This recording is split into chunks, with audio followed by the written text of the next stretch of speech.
What's up, basketball fans? Welcome to the Vidage Report. It's time to talk about the Toronto Raptors. I didn't want to do reactionary videos to every wins and losses, so I wanted to give this team a decent amount of time to really evaluate them. And the Raptors have been a very interesting team this season. So for today's video, I'm going to be going through some of the numbers. I'm going to break down the offense first and then the defense as well. So if you're ready to watch, make sure to give it a thumbs up. If you wish to hit the subscribe button as well, that'd be very much appreciated. So with that being said, let's get into today's video. Now, as you guys know, I do like to give out shout outs on my channel, and the shout out for today's video goes out to Sulshan. So Sulshan, thank you so much for supporting this channel. To your likes and comments, it is very much appreciated. Now, let's begin this video talking about the Raptors offense. The Raptors have been very interesting in the sense that they either score 98 to 100, 300, 4 points per game, or they'll have outbursts, as we saw against the Dallas Mavericks, the Spurs, and the Milwaukee Bucks as well, where they end up scoring 120 plus points. Now, I think that's helped their numbers a little bit here. As you take a look, the Raptors are averaging about 109.6 points per game,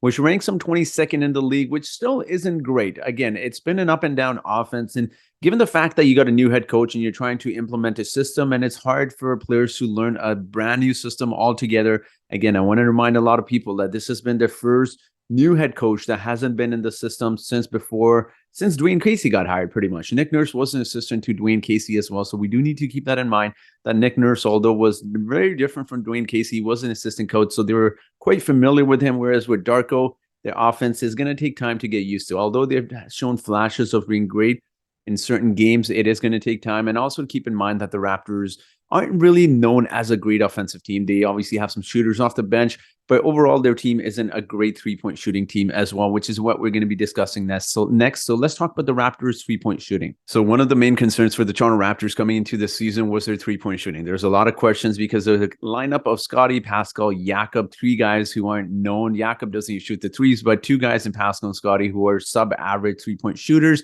And then they added Dennis, who wasn't known as a great three-point shooter either. And then there was a lot of questions surrounding the roster, and even now it is. You know, you can make that argument, but Dennis and Scottie in particular have been shooting the three-point ball exceptionally well, which is why the Raptors currently rank 18th in the league at 35.3% from the three-point line, which is pretty decent. And again, the Raptors do have a lot of shooters off the bench, so I think Darko is going to have to get really creative with how he mixes the starters with the bench to give them some three-point shooting. Of course, Malachi Flynn shooting fairly well from the three-point line. You got Grady Dick, three-point shooter you just drafted. And, you know, you got some other guys off the bench, and Gary Trent Jr. as well, and Otto Porter Jr. Let's not forget about him as well. So it's going to be an interesting combination of how the Raptors mix their starters and their bench players as well. And as excited as I am about Dennis and Scottie shooting the three-point ball really, really well, I do expect those numbers to come down as well. So again, we're going to have to get really creative with our lineups in terms of floor spacing as well. And again, you could go different lineups, right? You could have inserted Gary Trent into the starting lineup. You could have Otto Porter Jr. into the starting lineup, which gives you different options, as in more floor spacing for guys like Scottie and Pascal as well. So it'll be fun to see. But let's talk about our last statistic here before we jump into our defense. Now, this is a part of the Raptors that I have been really impressed with. And a lot of us fans were hoping that the Raptors would move the ball a little bit more, especially considering the last two seasons, it's been focused a lot on ISO heavy basketball. Now, the Raptors are in great individual talents in Scottie, Pascal, but they don't have a lot of offensive talent, which is why Darko implements a system that a lot of us fans have been wanting for a while, and that is moving the ball. So as you take a look at the Raptors aren't ranked highly in a lot of offensive categories, but this is probably one of the few categories, if not the only one, where you'll see the Raptors top 5 in the league in assists per game. They're averaging 27.5 assists, which is great to see because the Raptors need to get defenses moving and also just create a lot of open looks for guys like Pascal and Scottie just from the mid-range as well. And of course, Dennis, like I said, has been great for the Raptors as well. So for the Raptors to really implement an offense that keeps up at the very minimum with what the NBA has been doing in terms of pace,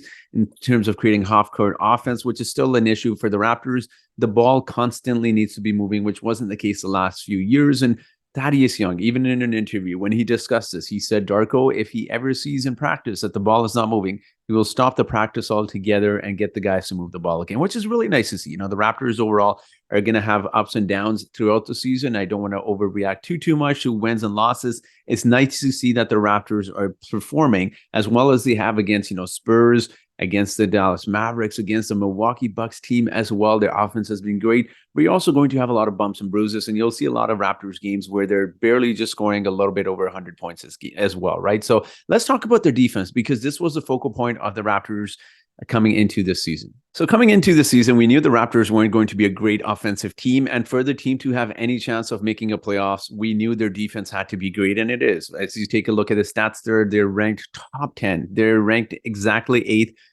Letting opponents score about 108.5 points per game, which is really good. You know, the Raptors had these tall switchable defenders.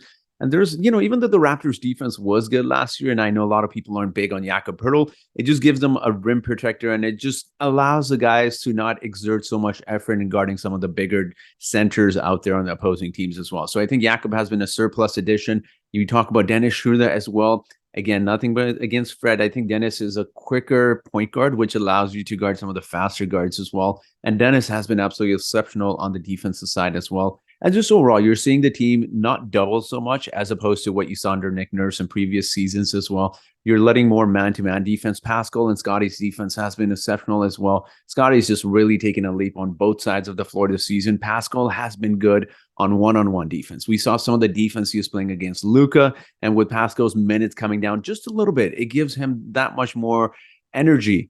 I know people, it sounds crazy because these are world-class athletes, and you think just by playing an athlete a few more minutes or a few less minutes, it won't make much of a difference, but it has for Pascal. His legs feel a lot better. Even he's commented jokingly saying, you know, after the first few games that he could probably play another game the same night, you know, when he was playing about 34 minutes, I think, to begin the season. But again, encouraging sign from the Raptors. I do want to talk about one issue with the Raptors on the defensive side, which was a big issue under Nick Nurse. I had a lot of fans questioning what's going on with the Raptors, and that was their three-point defense. The Raptors' three-point defense has been tremendous this season. As you take a look at the stats here, they are third in the entire NBA, allowing opponents only to shoot 32.5% from the three-point line. Now, this was a issue that really hurt the Raptors last season. They allowed a lot of corner threes, and there's a lot of, you know, question marks and head scratching as to why a team that is full of 6'8", 6'9" guys allows so many three-point shots. It was, again, part of it was because we were double teaming.